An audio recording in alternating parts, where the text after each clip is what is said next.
I got a little something here. I got a lot of people watching. Make sure you hit that thumbs up button, like, subscribe, and rate, and reviewing. I got to thinking about this today.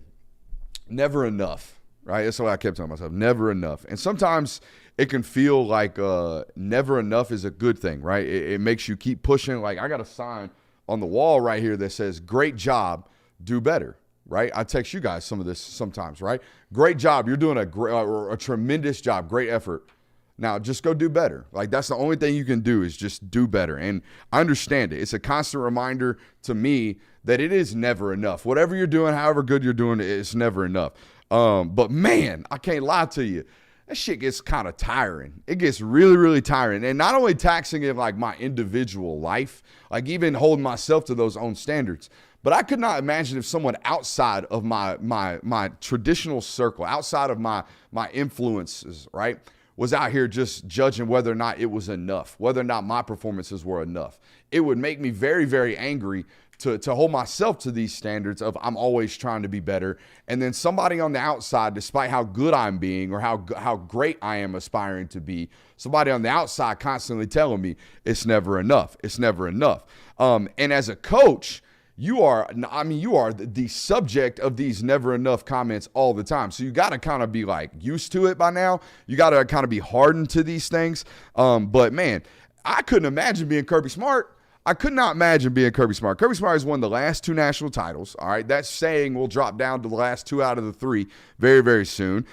He did so off the backs of really, really elite defenses. I mean, like super elite defenses, like the number 1 defense in the country and like the number 6 defense in the country. Just balling ass defenses. He is a defensive minded coach. He did so with 2 great defensive staffs, both of which, by the way, had 2 different coordinators.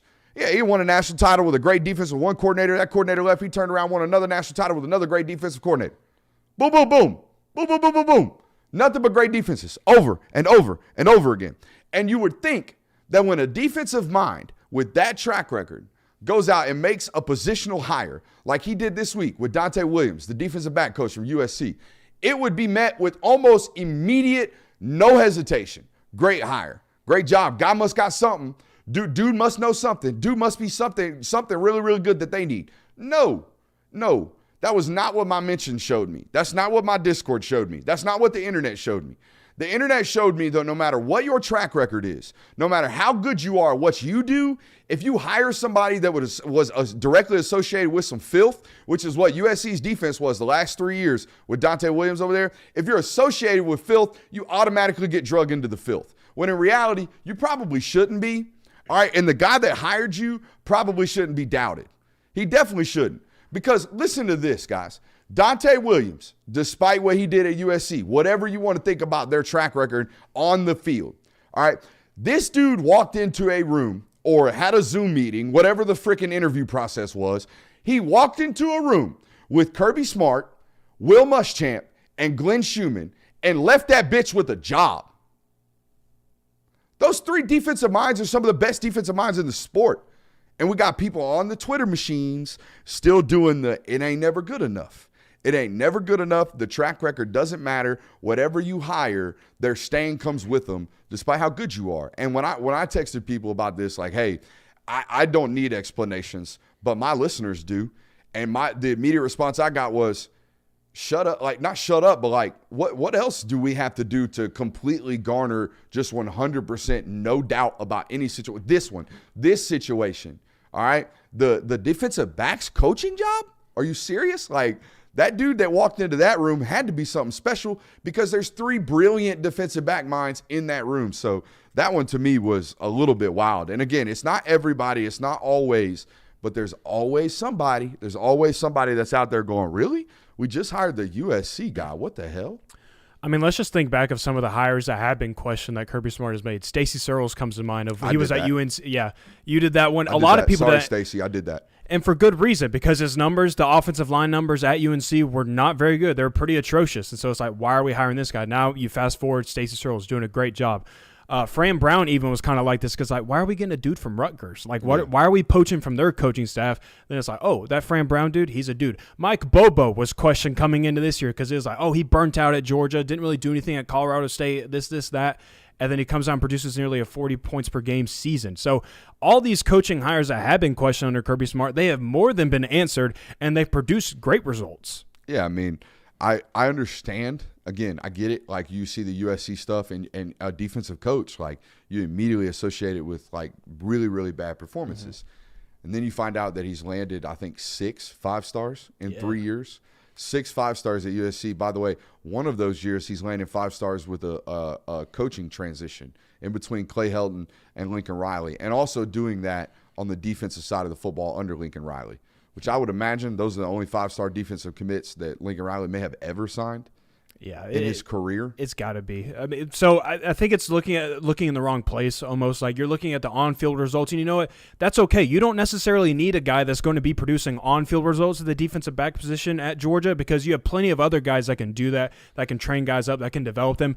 You need a guy that can go out and recruit across the country, get guys into that room that you can then develop into even better football players. I mean, that's essentially what Fran Brown was. Now, Fran Brown was a great football mind. We came to know that through the stories that you told on this show. But, I mean, you really just need a guy like, go get the dudes, we'll do the rest. That's all you really need. And that's exactly what it sounds like this guy is. He's an elite recruiter, okay? Just like maybe one of the better ones. Now, Fran was almost untouchable. I think we're learning that now with the Syracuse ability to recruit. He was like the creme de la creme, homie, top shelf, you know, when it comes to recruiting. This guy sounds like he's maybe a step down, but it sounds like he's also an elite man-to-man developer. And I'm just going to go ahead and let you know, Ellis Robinson is the best man-to-man cover evaluation corner I've ever seen, ever. There ain't nothing better than that. That kid's 6'1".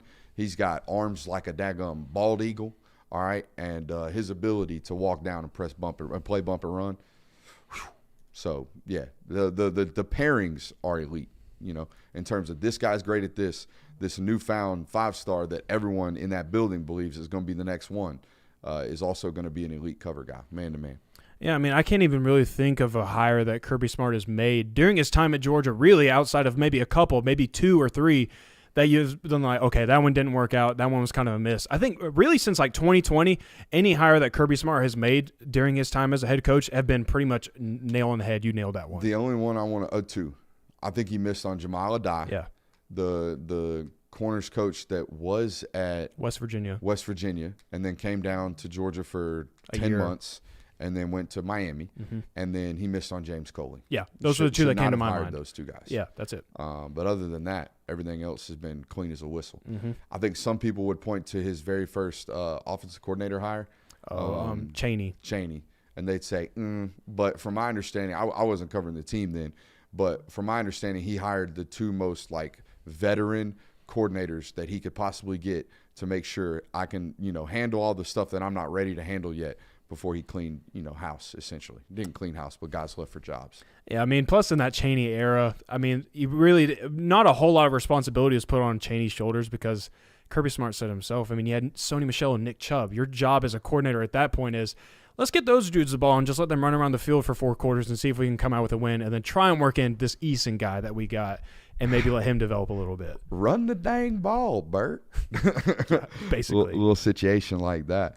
Any more thoughts on this news here with this defensive back hire? No, I'm good. I think I'm good on that one. It's never enough. I understand it. I get it. I'm someone who, constantly striving for a little bit better. But, geez, give the guy a break, man. Let the guy breathe a little bit.